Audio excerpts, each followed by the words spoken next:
যখন মানুষের আত্মা বের হতে থাকে তখন তার কাছে 5 জন ফেরেশতারা আসে। প্রথম ফেরেশতা আসে যখন আত্মা গলায় পৌঁছে যায়। সে বলে, তোর শক্তিশালী দেহ কোথায় গেল? আজ এত দুর্বল কেন?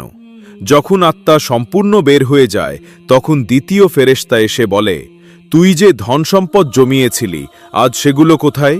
যখন তার জানাজা ওঠে তখন তৃতীয় ফেরেশতা এসে বলে, আজ তুই এমন এক দীর্ঘযাত্রায় যাচ্ছিস যা আগে কখনো করনি।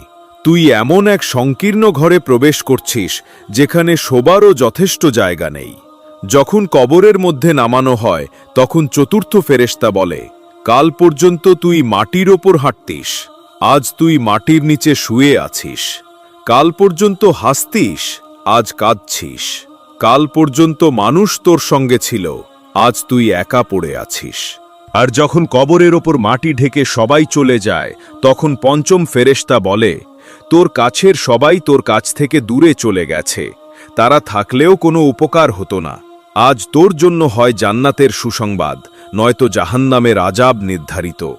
আল্লাহ আমাদের সবাইকে ঈমানের সঙ্গে মৃত্যু দান করুন। কমেন্টে আমিন লিখতে ভুলো না।